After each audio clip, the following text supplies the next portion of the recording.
Grand format aujourd'hui à l'IRCAD avec son fondateur, le professeur Jacques Marescot. Jacques Marescot, on va bien évidemment parler de ce Covid et de cette crise.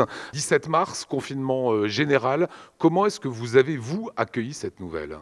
Alors au début, on a été un peu paniqué, vous imaginez, parce que nous, on est en fait comme une société de service, c'est-à-dire que le financement de l'IRCAD, c'est essentiellement, voire la totalité, sont les cours, les formations qu'on fait sur place et où vous savez qu'il y a 6000 chirurgiens qui viennent par an se former. Et puis ensuite, on s'est vite adapté, c'est-à-dire qu'on a vu que dans notre métier, tout ce qui était visioconférence, télétravail, etc., ce qui fait que les gens ont continué à travailler en certains pourcentages en télétravail.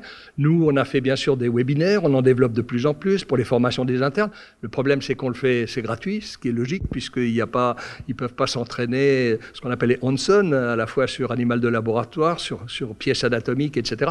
Donc c'est gratuit, mais bon, on reste optimiste. Et on sait que, voilà, à partir de 2021, ça va fonctionner exactement comme ça fonctionnait avant. Quel regard vous portez sur la crise ? Vous êtes médecin, professeur de médecine, bien évidemment. Vous avez vu ces personnels de santé, les décisions politiques. Est-ce qu'on est passé à côté de certaines choses ? Est-ce qu'on a raté des choses ?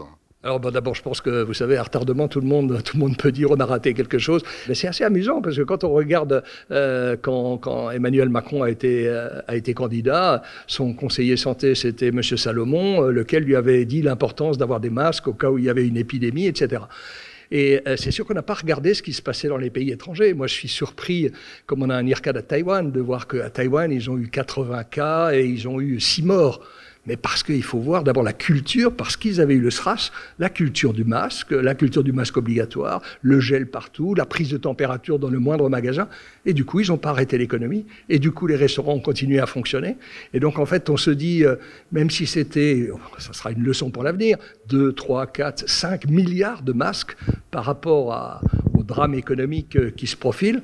Voilà. Mais il ne faut sûrement pas accuser, notamment le gouvernement actuel. Quand vous voyez le ministre de la Santé, on l'accuse, M. Véran, il est arrivé, c'est pas lui qui devait commander les masques il y a un an. Chose très étonnante aussi, notre magnifique système de santé et de médecine, 5 000 lits de réanimation en France, ouais. 25 000 lits en Allemagne, c'est incompréhensible. Je parlais avec un gros entrepreneur hier qui est suisse et qui disait c'est invraisemblable.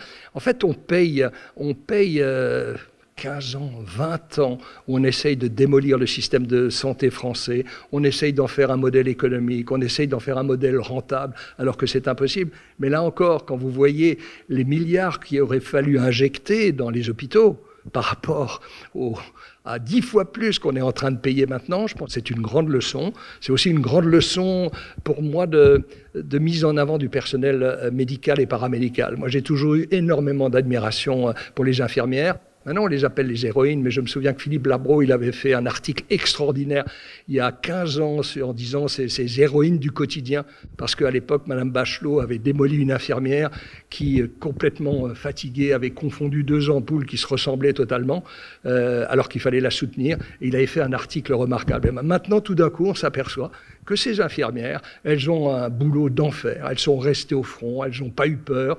Un pourcentage énorme de personnel hospitalier, bien sûr, a été atteint par le Covid.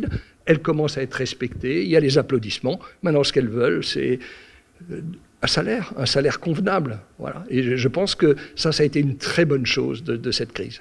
Professeur Marescot, nous sommes aujourd'hui à l'IRCAD. Qu'est-ce que vous avez mis en place maintenant que le déconfinement est fait pour reprendre l'activité ? Alors, on a fait extrêmement attention. D'abord, on n'a que 15 à 20 personnes qui travaillent sur place. Je leur ai non seulement conseillé, mais quasiment obligé à ne pas prendre de transport en commun. On leur envoie une voiture qui va les chercher. Et bien sûr, c'est aux frais de l'Institut. Puis vous avez vu, il y a du gel partout. On a commandé 20 000 masques qu'on a eu très rapidement par la Chine d'ailleurs. Il y a M. Wang, le président de l'IRCAD Taïwan, qui m'a envoyé 2000 masques, et c'est là que c'est très rigolo, avec la facture qui était dedans, parce que lui, en tant que Taïwanais, qui les achète en Chine, puisque ça avait été fabriqué en Chine, un masque, il a payé $100 pour 2000 masques, donc 0,05 centimes. Donc je me dis que dans les négociations qu'il y a à avoir avec les Chinois, de temps en temps, on n'est pas mûr. Les derniers points sur les autres IRCAD, au Brésil, à Taïwan. Que font-ils actuellement? Alors Taïwan, ils n'ont pas arrêté. Tout le monde a un masque, la prise de température chez tout le monde. Et vous savez que là-bas, il y a un tracking. Hein. Si jamais quelqu'un est Covid positif, il ne peut pas sortir.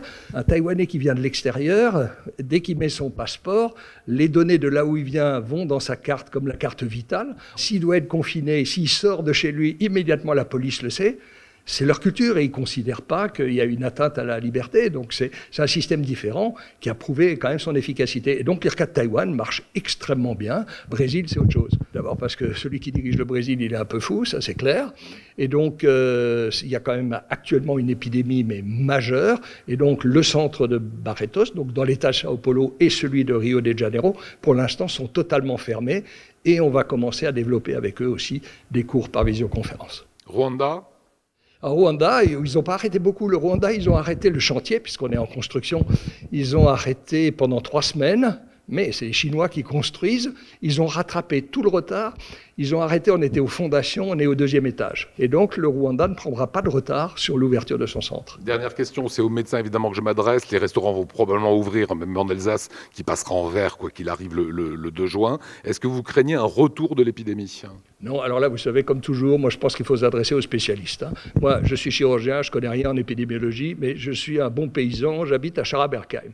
Et il y a une vedette qui s'appelle le professeur Raoult, qui a suivi toutes les épidémies dans le monde depuis 30 ans. C'est lui que le roi d'Arabie Saoudite avait appelé quand il y avait eu l'épidémie à la Mecque, etc. Et Raoult dit il n'y a jamais eu de deuxième vague dans une épidémie virale, ça n'existe pas. Ben moi, je crois le spécialiste et j'espère que les gens me croient s'ils me demandent un conseil chirurgical.